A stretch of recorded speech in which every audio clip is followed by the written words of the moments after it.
KPBS On Demand is supported by UC San Diego's Art Power, presenting cellist Joshua Roman, performing from his album Immunity, alongside music by J.S. Bach and more, Sunday, June 22nd at UC San Diego's Epstein Family Amphitheater. Reserve your tickets at artpower.ucsd.edu. Good morning. I'm Debbie Cruz. It's Monday, November 21st. A former deputy public defender is suing San Diego County for wrongful termination. More on that next. But first, let's do the headlines. Governor Gavin Newsom has agreed to release $1 billion in funding for homeless programs in several cities across the state, including here in San Diego. But he wants cities to get more aggressive in trying to solve the crisis.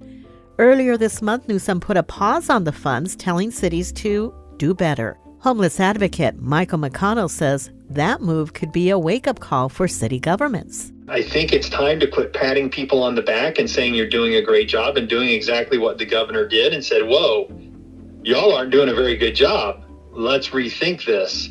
Todd Gloria was one of several big city mayors who met with Newsom Friday. The San Diego International Airport was ranked the second best medium-sized airport in the country. The Wall Street Journal used a number of metrics, including on-time arrivals and departures. 83% of flights leave on time from our airport. That will be put to the test this week, traditionally the busiest travel time of the year. Airport officials say the busiest travel day will be the Sunday after Thanksgiving, followed closely by this Wednesday. The 2022 FIFA World Cup kicked off yesterday. There will be 64 games played throughout the event in and around Doha in Qatar. 3 of those games are scheduled for today. If you want to get out and watch the World Cup, there will be tons of watch parties in the area. For a list, visit kpbs.org/World Cup. From KPBS, you're listening to San Diego News Now. Stay with me for more of the local news you need. KPBS On Demand is supported by Splatero, helping homeowners pay off debt or for home improvements by offering streamlined access to your home's equity with no additional monthly payments or new debt. Splatero provides a lump sum payment in exchange for a share of your home's future value. Learn more at splatero.com.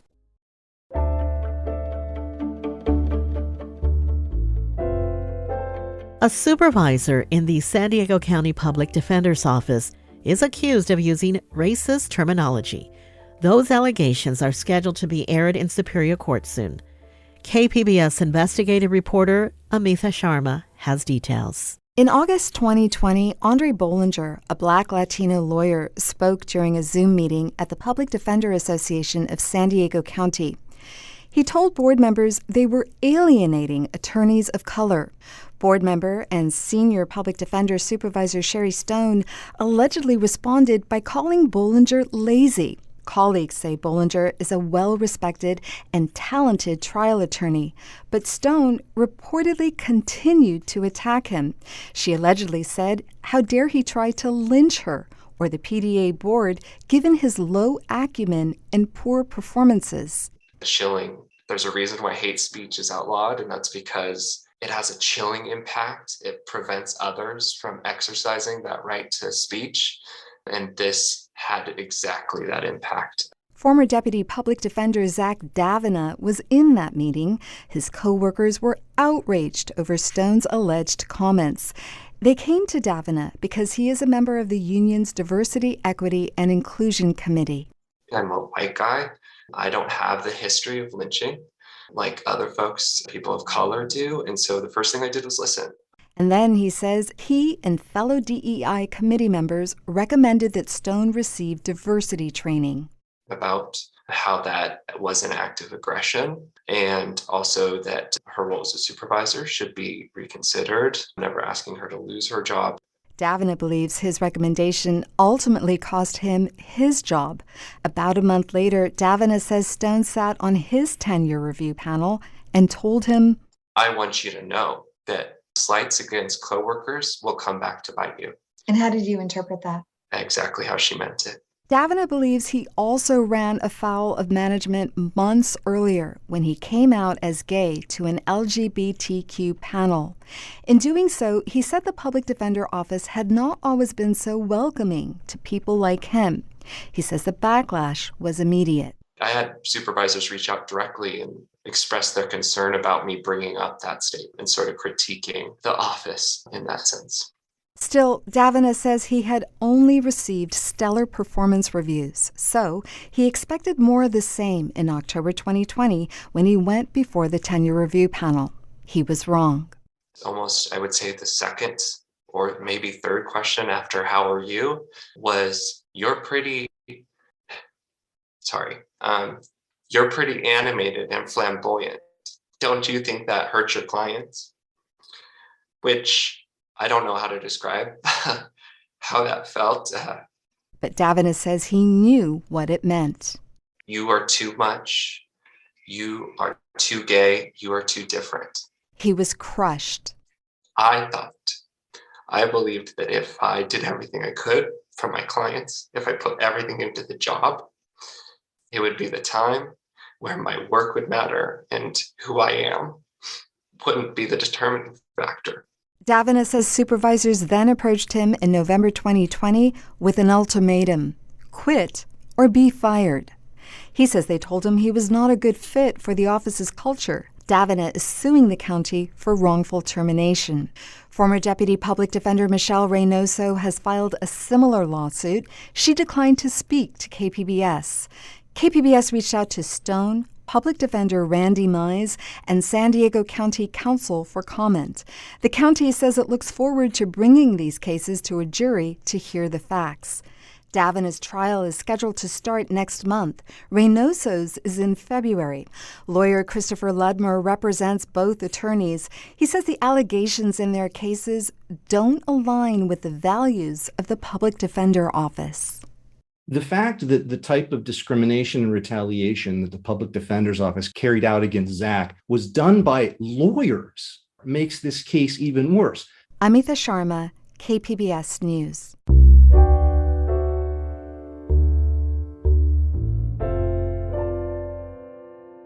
Transportation Secretary Pete Buttigieg came back to San Diego County Friday for the second time in less than a month. KPBS reporter Jacob Ayers says he came for a look at the work underway to make the region's fourth border crossing a reality. Every year, billions of dollars in trade goods pass through San Diego County's 3 ports of entry along the border with Mexico. On Friday, U.S. Transportation Secretary Pete Buttigieg came back to San Diego to highlight the funding and construction of what will be a 4th port of entry. It's expected to drastically reduce wait times and help cut down on carbon emissions from idling vehicles. A new inspection facility for commercial trucks, 10 new lanes for incoming vehicles, state-of-the-art inspection equipment, zero-emissions chargers for staff vehicles, and state-of-the-art technology designed to make the entire operation safer and more efficient. Buttigieg says President Biden's infrastructure package included $150 million for the Otay Mesa East project. The new port of entry is expected to be completed in the fall of 2024. Jacob Ayer, KPBS News. New research out of San Diego finds climate researchers may have underestimated the speed and impact of greenhouse gas emissions on the climate. KPBS environment reporter Eric Anderson says the interplay between clouds and pollution may have masked global warming impacts. Air pollution may have played a key role in the speed of global warming over the last 150 years. Casey Wall is a University of Oslo postdoctoral researcher who began investigating the issue in San Diego. Wall and other scientists reviewed historical data on clouds and aerosol pollution. The ones in particular that we're interested in are sulfate aerosols, and these are small particles on which cloud droplets can form. Wall says those records indicate pollution may have created more cloud cover, which masked the impact greenhouse gases have on the climate. We can reduce uncertainty in the aerosol cooling effect. It gives us a better understanding of how sensitive the climate is to changes in greenhouse gases, which then helps us to predict what long-term climate change changes we can expect. That means researchers may be underestimating how quickly the climate is warming, and current warming predictions may have to be increased by a half a degree. Scripps Institution of Oceanography researcher Nick Lutzko says the difference is dramatic. It's sometimes surprising for people to think that air pollution is counteracting global warming to some extent, but really want to emphasize that air pollution is really bad for society and for ecosystems and stuff, so we should definitely focus on cleaning it up. The findings appear in the current edition of the journal Proceedings of the National Academy of Sciences. Eric Anderson, KPBS News. Coming up, our KPBS team shares some Thanksgiving tips, traditions, and recipes ahead of the holiday. We'll have that and more just after the break.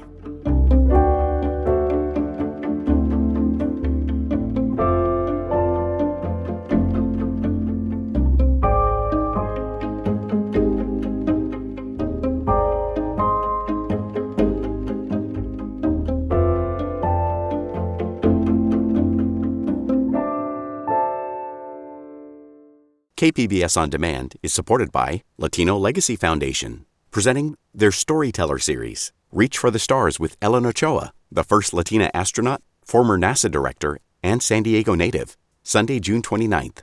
More at latinolegacyfoundation.org.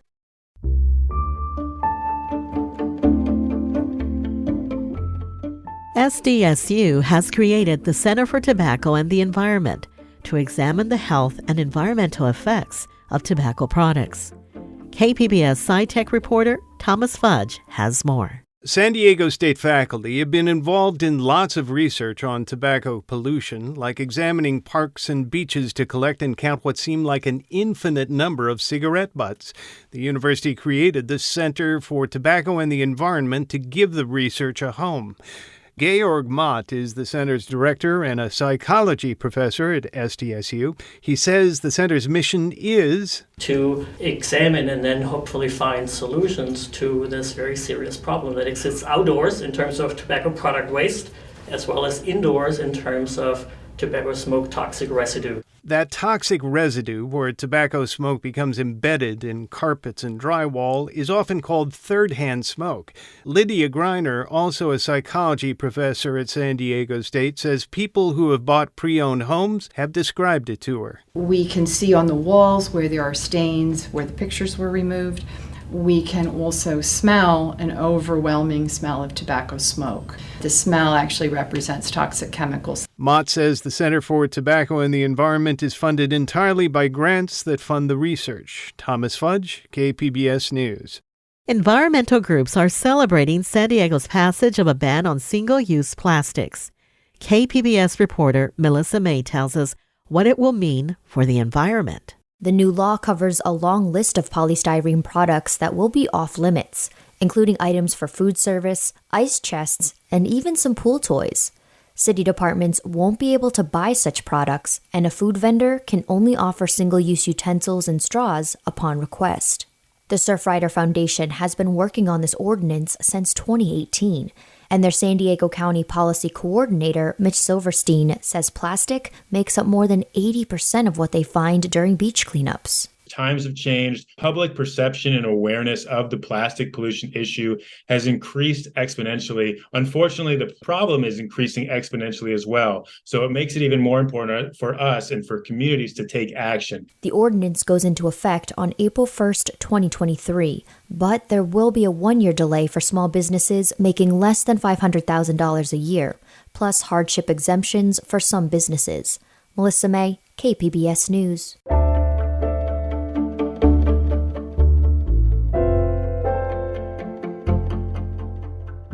So the holiday season sparks different memories for each and every one of us.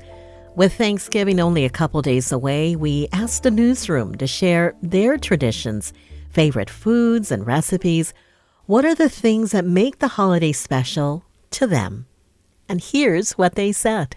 Hi, my name is Ben. I work in the KPBS newsroom. I like to go and visit the beach every Thanksgiving. Most Thanksgivings I'll head down there kind of around midday to to relax and soak up the atmosphere. It's usually very low-key, not a lot of crowds, not a lot of traffic. It's really relaxed, and you'll see a mix of locals and tourists just sort of hanging out and doing their thing. Usually I just stroll the boardwalk between Pacific Beach and Mission Beach. Sometimes you'll even see big banquet tables set up for people who I'm guessing just eat their Thanksgiving dinner right there out on the sand. It's kind of a unique and definitely a San Diego way to enjoy the holiday atmosphere. Hi everyone, I'm Emmeline Mohabi and I'm the producer for the KPBS San Diego News Now podcast that you're listening to now. The holiday season is my favorite time of year, and one thing I love to always do around this time is make sure our home is filled with holiday scents. The cozy holiday scents just bring up so many memories for me, so one tradition that I've been doing every year, which has been a hit in our home, is creating my own holiday scent. So what I do every Thanksgiving is I boil water in a stock pot, and then I add fresh cinnamon sticks, fresh sliced oranges, fresh cranberries, and a teaspoon of vanilla extract into the pot of boiling water, and that just creates a cozy Thanksgiving aroma throughout the house. I leave the pot on the stove, and you can smell the aroma throughout the entire house, and it never fails. The first thing our guests say when they arrive for Thanksgiving lunch is, "It smells so good in here." So I wanted to share this tradition with you all so that you can try it too. Happy Thanksgiving! Hi, this is Jacob Ayer. I'm a reporter at KPBS, and for Thanksgiving, a tradition that I have is with my family, we always make homemade herb rolls. They are one of the best parts. They smell so good while they're cooking, and of course, they taste amazing, and they're even great for the day after when you can make your turkey cranberry sandwiches. Hi, I'm John Carroll, KPBS anchor and reporter. I love Thanksgiving for a few reasons. Certain family friends always have Thanksgiving dinner at our house, so that's always a really good time. Food-wise, I'm not exactly what you'd call adept in the kitchen, but fortunately, my youngest brother Paul is a chef. He makes a number of items for the big meal, but one I can always count on, and love, a lot, is his mashed potatoes. Not quite sure how he does it, but he blends this and that in with the potatoes to make them the most airy, tasty carbohydrates a human could ever want to taste. That is a big part of what makes Thanksgiving special for me. Hello, this is Terrence Shepard. I'm news director at KPBS. One of my favorite holiday dishes is for Kentucky bourbon sweet potatoes. Now, the bourbon needs to be from Kentucky, as I am. Otherwise, this complete exercise is bogus. So you need 3.5 pounds of yams or sweet potatoes, a cup of brown sugar, 1/3 of a cup of bourbon, depending on your taste, 1/2 a cup of butter, 1/2 teaspoon of vanilla, and 2 cups of mini marshmallows. Some people skip the mini marshmallows because it makes the dish too sweet. That's your prerogative. Turn the oven on to 350. Cook the potatoes for 6 minutes in your microwave. Then you want to drain the liquid from the potatoes, add in the sugar, bourbon, butter, and vanilla. Then you mash it all up, and you can even put it in the blender to make it smooth and creamy. Put the mixture into a 2-quart baking dish, put the marshmallows on top, and then bake it for about 25 minutes, maybe 30 minutes, or until the marshmallows are a golden brown color. And voila, you got a fantastic holiday dish appropriate for every single meal. Hi, I'm Beth Accomando, KPBS Arts and Culture reporter, and one of my annual traditions is doing Hobbit meals. This is when I cook all 7 of the Hobbit meals, and then we watch the extended cuts of all 3 Lord of the Rings films. And I'll tell you, it's not easy to eat like a Hobbit. You basically have to be eating every 2 hours. But I found a Middle-earth cookbook online, and a lot of these recipes work really well for Thanksgiving. One of my favorites is Balin's beef. So this is where you take a tri-tip and you marinate it for at least 24 hours. 2 to 3 days is even better. It takes a full bottle of red wine as well as apple cider and white onions and herbs and spices. Then you cook it for 3 hours, and you can even cook it outside on a barbecue so that you can keep your oven open to still do a turkey. So Hobbit meals work great anytime. And then you also have the Tolkien quote, which is, If more of us valued food and cheer and song above hoarded gold, it would be a merrier world. So, make your Thanksgiving a little merrier. This is Tanya Thorne, and I cover North County for KPBS News. Now that I have 3 little ones, I am trying to start more traditions in my home when the holidays come around. So I started making an ofrenda for Dia de los Muertos.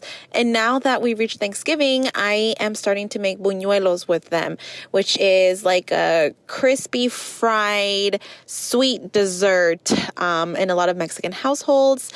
But I actually found some cute molds on Amazon, and the kids just look forward to making them and adding the sprinkled cinnamon sugar on top. So that's something that I look forward to making with my kids every year. I hope I can keep it in my family for many years to come, and maybe it's something they will pick up when they have a family of their own. Hi, I'm Laura McCaffrey. I'm one of the web producers at KPBS.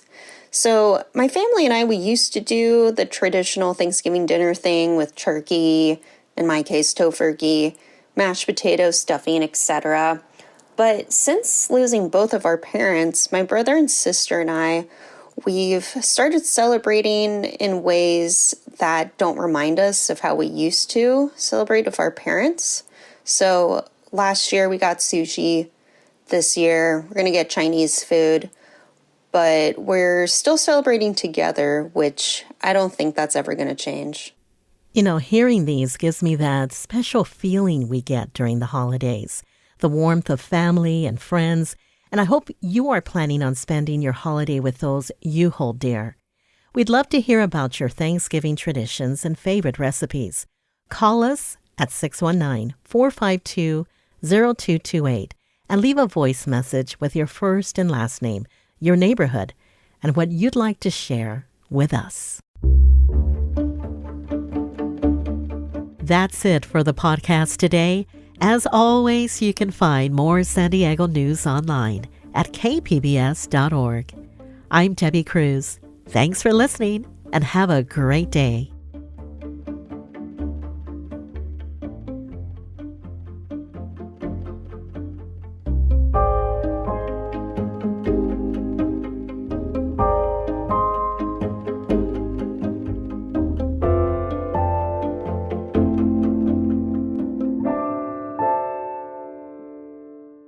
KPBS On Demand is supported by the San Diego County Toyota dealers, presenting a new 2025 Tundra designed to combine performance and comfort with up to 437 horsepower and 10-speed automatic transmission. See your Toyota dealer. The San Diego County Toyota dealers. We make it easy.